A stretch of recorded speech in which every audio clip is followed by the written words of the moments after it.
What is up, YouTube? Alright, Phoenix here. I am bringing you a knife-only gameplay. Uh, it's not, I wasn't leading the lobby knife-only or anything like that. I go 19-3 in, I joined a little late in the first round of Demolition, but I go 19-3, knife-only. I do call in Predator. Originally, this was for a challenge, alright? I wanted to see if I could get an attack helicopter, 7 kills, non-specialist in a row without dying, and I hit it twice actually, which is why I was so happy with this game. But obviously, as per usual, it's not really about the gameplay. Today, I actually want to talk about. I want to tell a story. Actually, I got a pretty good story, a good experience from a couple years back, and I wanted to talk about it. And that's actually the time I traveled to China for work. Why? Well, actually, before I get into the story. Part of the reason I want to talk about it is because I'm traveling. I'm going to travel very soon, actually. Right on time for the London Olympics. I'm going to London. Oh wait, no, completely missed the Olympics. Oh well. But I am going to London and Paris for about a week and a day, 8 days total, and I'm specifically gonna go to like some nerd-related spots, and I wanted to do some commentaries about it. And I'm gonna totally blog the trip and video some of what's going on, what we're doing, myself and my wife Sarah. And yeah, so that's that plan. And I thought, hey, what a better way to lead into a trip, and this is in 3 weeks technically, so I got plenty of time. But I wanted to actually tell a story about one time where I went traveling. So I went traveling to China. This was 3 years ago. I had never really traveled on my own. I've traveled, when I was younger, my parents went on 2 trips, 2 or 3 trips, and I've traveled around Canada, where I'm from, several times. I've traveled all over Canada, but I never really traveled alone. So when my boss at the time proposed, when I was in Montreal, to me, could you go to China? I was training a lot of people in the video game industry at the time, and they said, hey, why don't you fly to China? I mean, I was 26 at the time, and I hadn't done shit, so I'm like, you want me to go to China and train a bunch of people in China? Sure, that sounds like a blast. Well, so I go to China. So I got 2 stories. 1, language barrier. 2, the time I almost got caught lying to the Chinese government.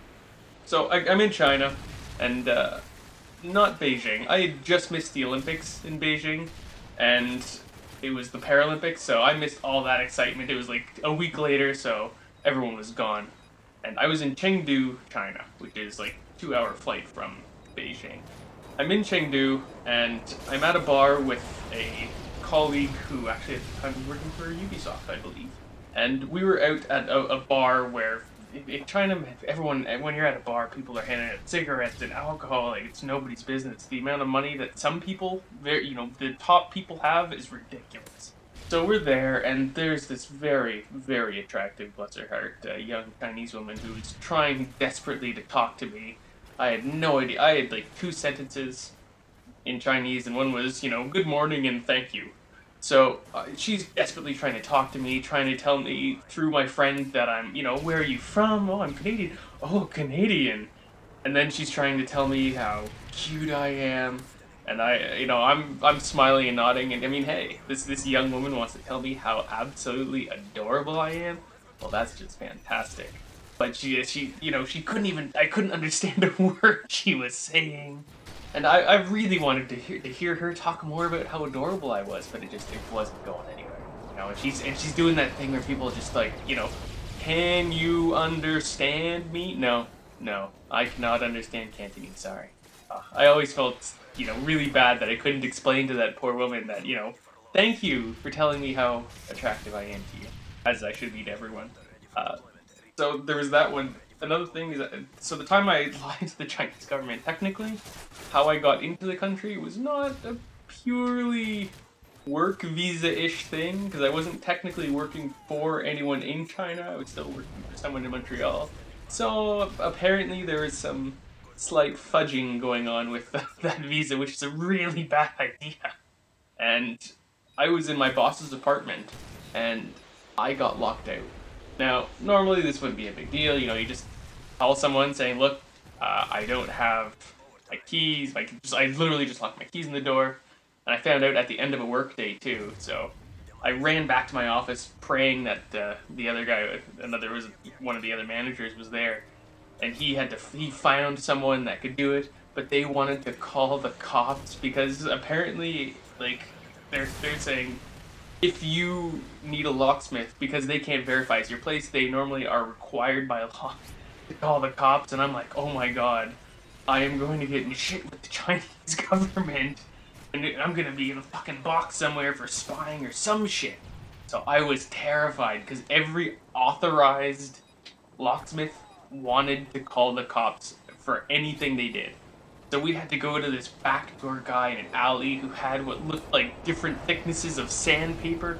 He came over, and for 150 ren, spent about an hour and a half, and I'm thinking, during that entire hour and a half, because he was getting nowhere for a while there, I'm thinking, oh my god, what am I can't spend the next 2 weeks, because I had 2 weeks left in China, with no bed and nothing.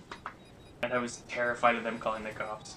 Anyways, so, 2 really quick little stories to round out this gameplay.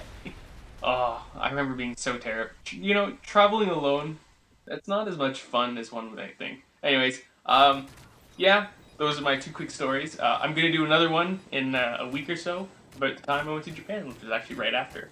So, peace out, guys. Our Phoenix. Bye.